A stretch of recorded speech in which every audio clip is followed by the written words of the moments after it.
Assalamualaikum teman-teman. Selamat datang di channel ini. Pada kesempatan kali ini, kita akan menyaksikan sebuah cerita yang bisa membuat kita merenung dan mengambil hikmah dari kehidupan yang seringkali tak kita sadari. Cerita ini akan membawa kita ke dalam sebuah kejadian yang penuh dengan pelajaran berharga. Bersiaplah, karena cerita ini bisa membuat kalian terkejut dengan apa yang akan terjadi. Dalam cerita ini, kita akan melihat bagaimana perbuatan buruk terhadap orang yang lebih lemah dan tak berdaya bisa mendatangkan akibat yang sangat mengejutkan. Jangan lupa untuk berkomentar ya, karena kami sangat ingin tahu pendapat dan perasaan kalian setelah menyaksikan cerita ini. Jangan ragu untuk like dan subscribe juga, supaya kalian tidak ketinggalan cerita-cerita menarik lainnya.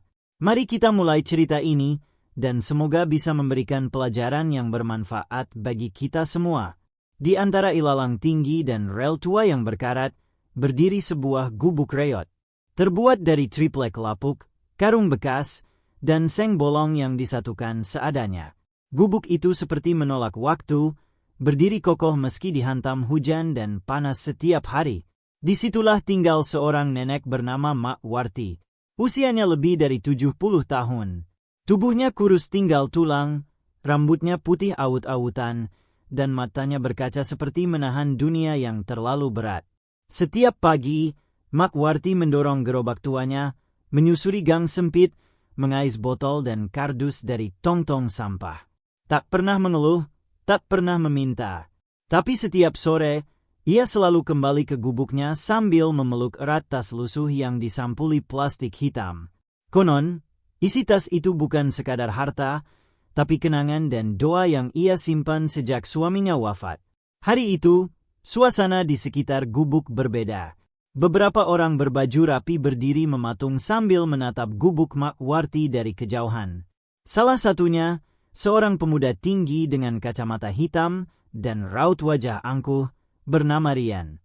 Ia adalah tangan kanan seorang pengembang properti yang tengah berambisi membangun apartemen di kawasan itu. Bersihkan semua. Gubuk itu juga, kata Rian dingin sambil menunjuk ke arah rumah Mak Warti. Anak buahnya ragu. Itu rumah nenek, Pak. Dia udah tinggal di situ puluhan tahun. Rian mengernyit. Justru itu. Udah terlalu lama. Sekarang saatnya dibongkar. Tanpa menunggu izin siapapun, Rian melangkah sendiri ke gubuk itu. Suaranya menggema saat menendang pintu seng yang berderit. Di dalam, Mak Warti sedang duduk mengelus radio tua yang sudah mati. Ia tak terkejut melihat Rian. Nek, pindah. Ini tanah perusahaan sekarang, ucap Rian ketus. Mak Warti menggeleng pelan. Nak, nenek nggak punya tempat lain. Bukan urusan saya. Kalau nggak mau keluar baik-baik, saya akan usir paksa. Mak Warti menatap Rian, lama dan dalam.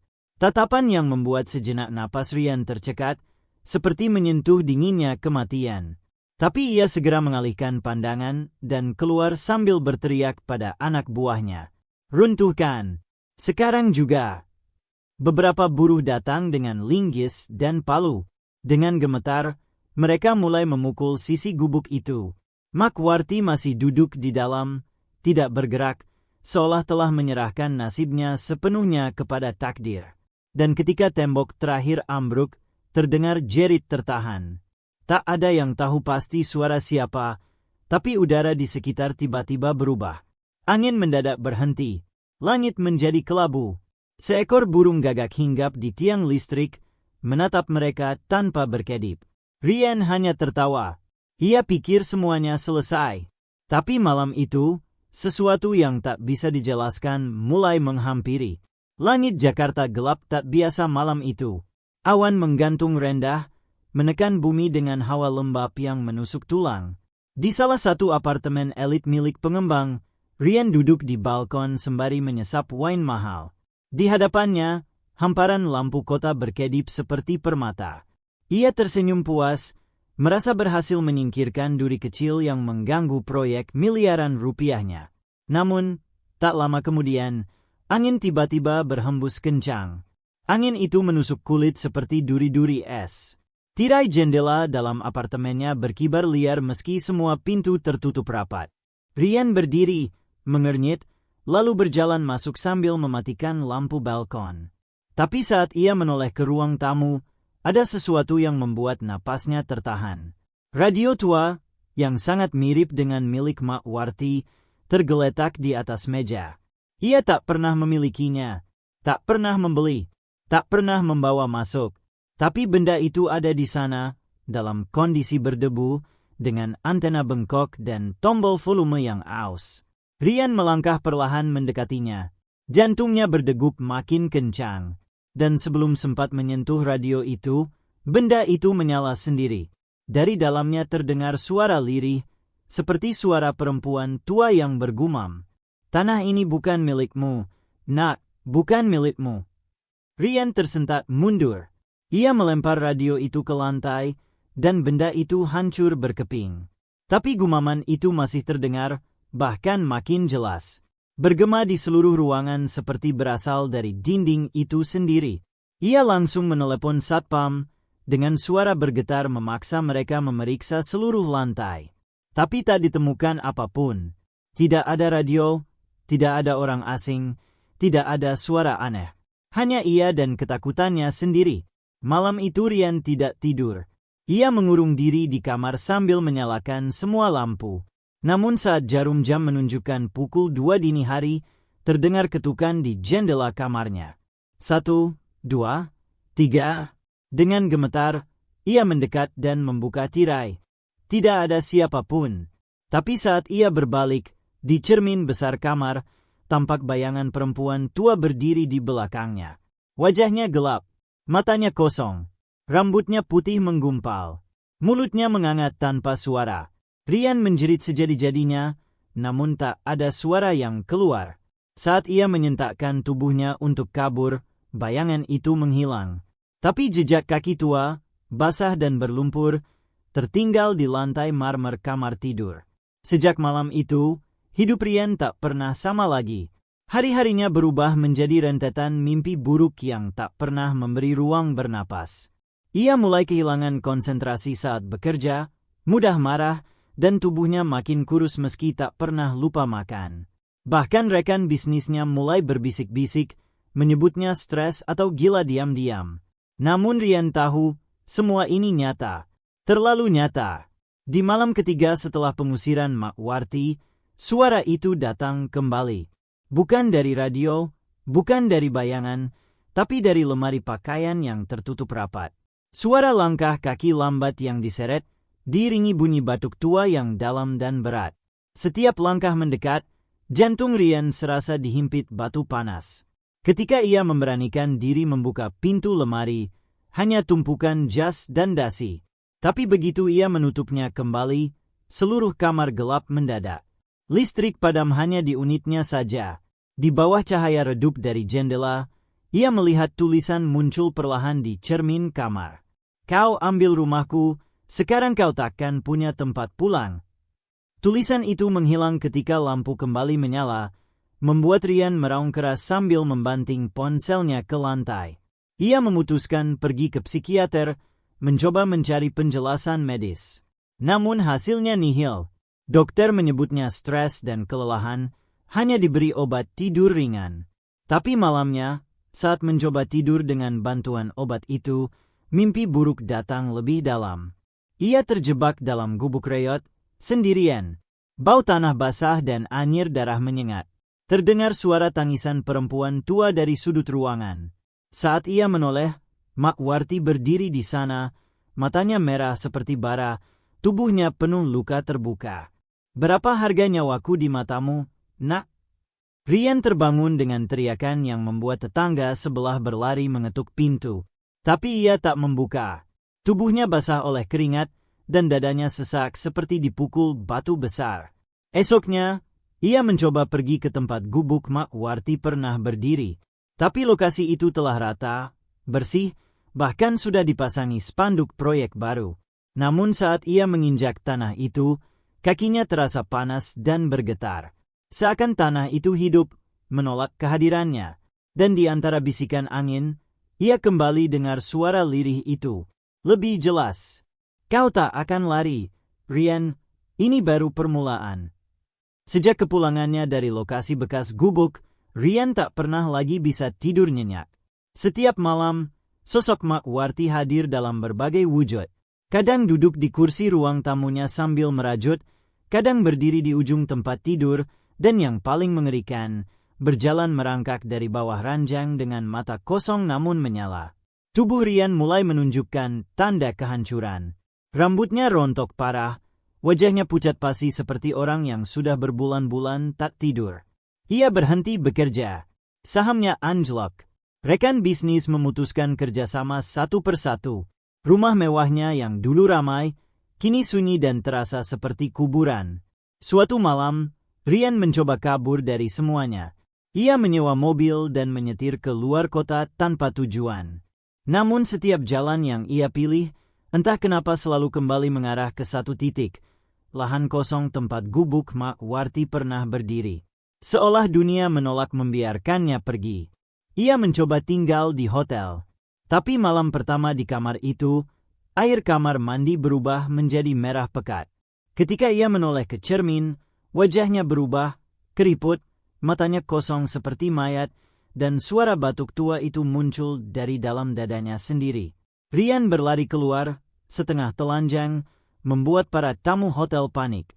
Polisi datang dan ia hanya bisa menggumam tak jelas tentang nenek tua dan gubuk yang dirampas.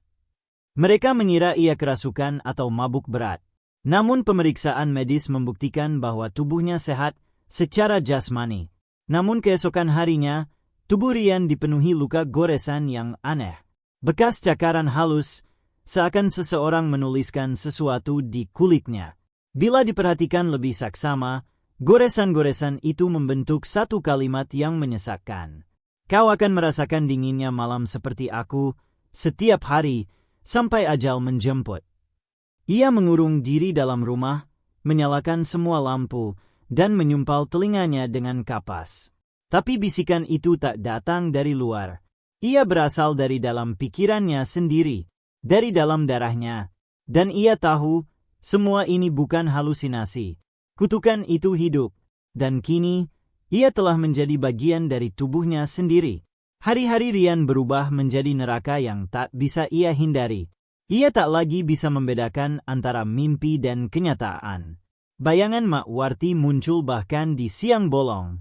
Ketika ia menyalakan televisi, layar hanya menampilkan wajah keriput sang nenek. Ketika ia membuka kulkas, tubuh renta itu berjongkok di dalam, menatapnya dengan senyum kosong. Orang-orang mulai menjauhi Rian. Teman-temannya menganggapnya gila. Ibunya sendiri menangis dan menyuruhnya pergi dari rumah karena Rian pernah mencoba mencekik adik perempuannya yang sedang tidur, mengira itu adalah arwah Mak Warti yang menyamar. Ia berpindah-pindah tempat. Tinggal di rumah kontrakan, kos-kosan, bahkan sempat tidur di masjid. Tapi tak ada tempat yang bisa menyelamatkannya. Setiap malam, bisikan yang sama datang. Aroma tanah basah dan kapur baru selalu menyergap hidungnya. Dan yang paling membuatnya gemetar adalah ketika suara Mak Warti perlahan berubah menjadi suara dirinya sendiri. Kenapa kamu usir aku, Rian? Ini tempatku. Sekarang giliranmu. Suatu sore, Rian nekat mendatangi seorang ustadz tua di pinggiran kota. Dengan wajah lusuh dan mata yang seperti mayat hidup, ia bersujud dan memohon pertolongan. Sang ustadz mengajaknya masuk, membaca ayat suci, dan menyuruhnya berwudhu. Namun begitu air menyentuh tubuhnya, kulit Rian mengelupas perlahan. Seperti lapisan palsu yang dipaksa terangkat dari tubuh aslinya. Ustadz itu menjerit kecil dan menutup wajahnya. Ia mengaku belum pernah melihat gangguan sekuat ini. Ini bukan sekadar gangguan jin, katanya pelan. Ini balasan. Ini azab. Malamnya, Rian kembali ke kontrakan. Tubuhnya menggigil seperti orang demam tinggi. Namun udara di kamar itu justru sangat panas. Ia membuka jendela, dan di luar, berdiri sosok Mak Warti. Kali ini lebih jelas dari sebelumnya. Matanya kosong, pakaiannya compang-camping, dan mulutnya mengucap sesuatu tanpa suara. Tapi Rian bisa membaca gerakan bibirnya. Tempatku telah kau rampas. Sekarang, gantian. Saat itulah Rian roboh ke lantai, tubuhnya gemetar hebat. Namun ia tak pingsan. Ia sadar sepenuhnya. Dan ia bisa merasakan bahwa ada yang sedang merayap dari balik lantai kayu kamar itu menuju ke arah tubuhnya yang kini tak bisa bergerak. Pagi harinya, warga menemukan Rian tergeletak di depan kontrakan dalam kondisi mengenaskan.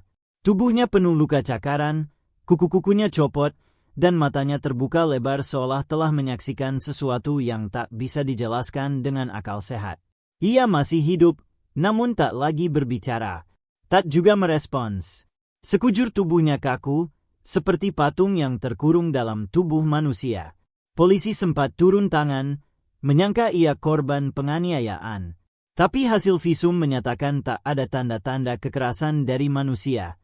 Luka-luka itu lebih mirip hasil gigitan dan cakaran hewan liar. Kontrakan tempat Rian tinggal ditutup.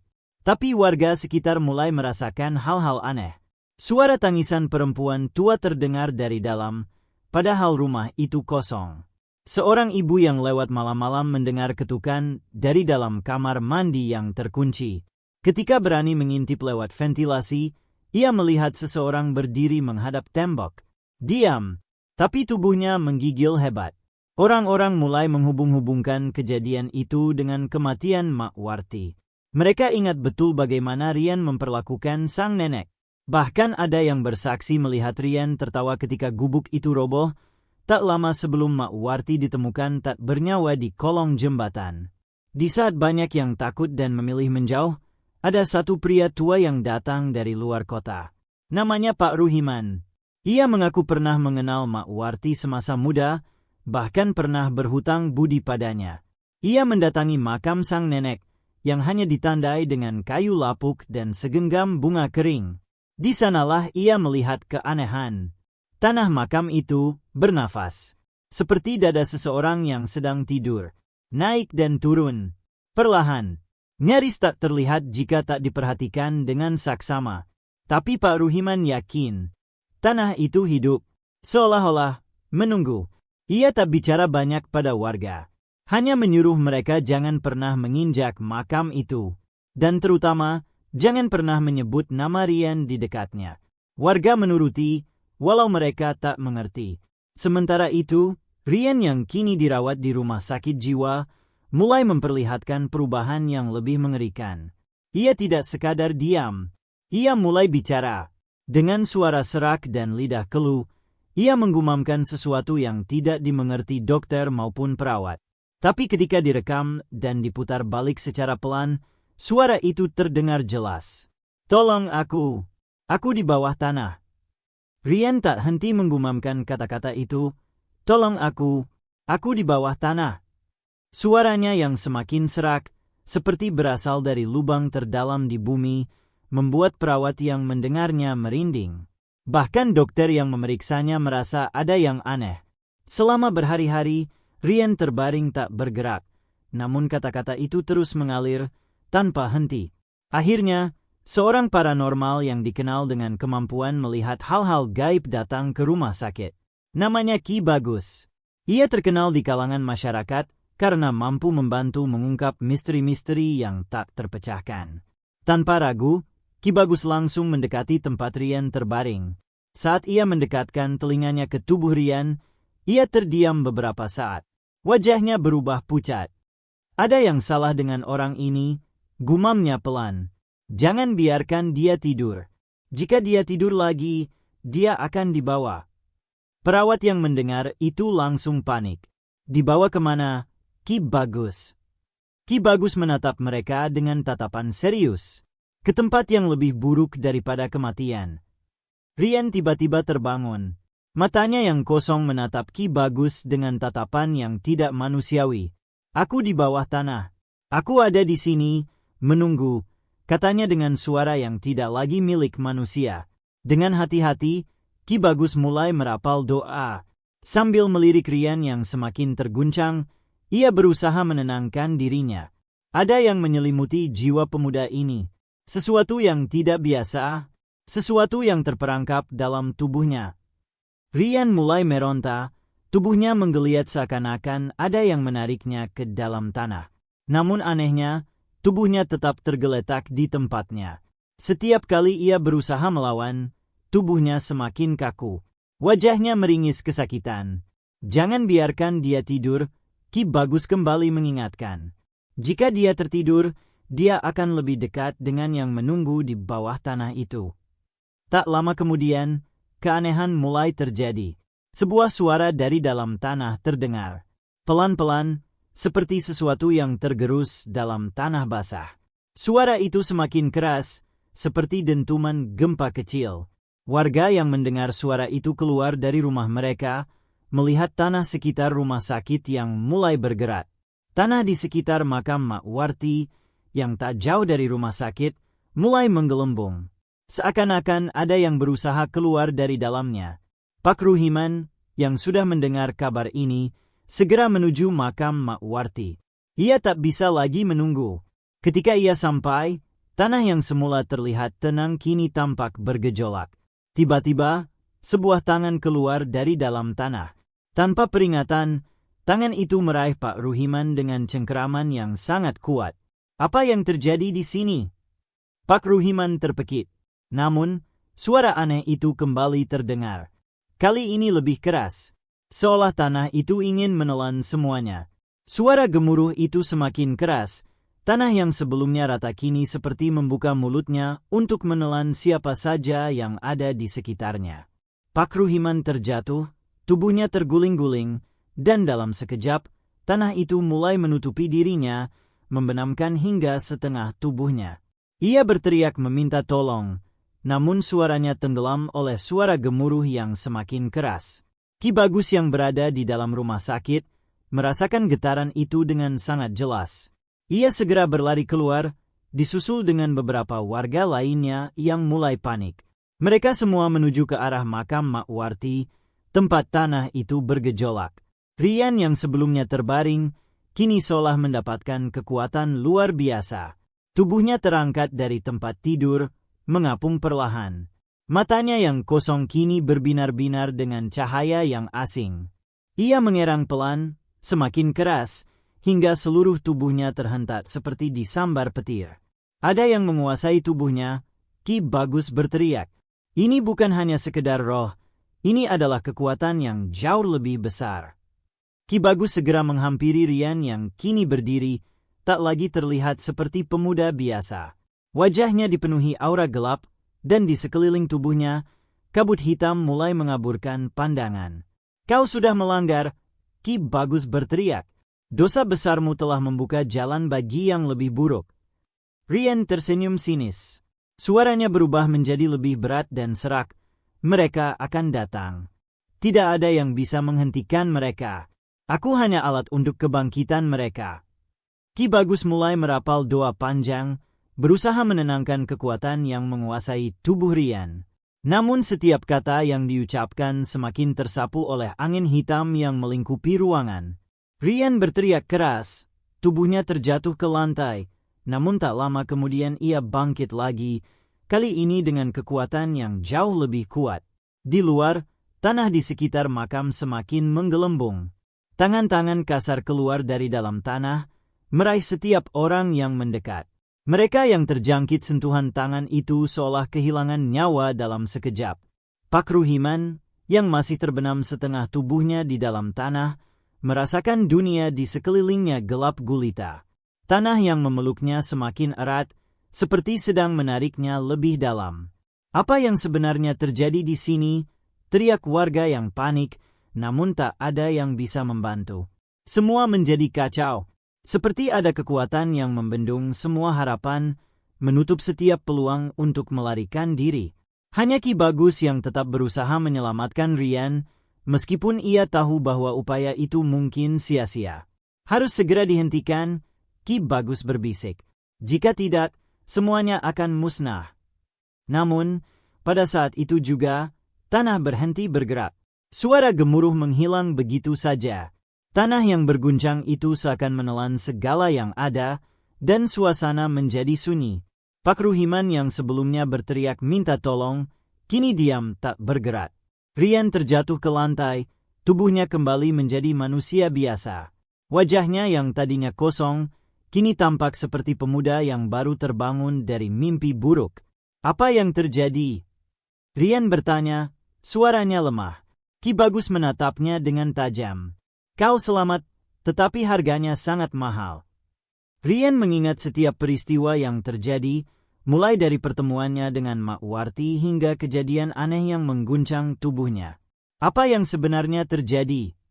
Ia bertanya lagi, lebih terdorong untuk memahami.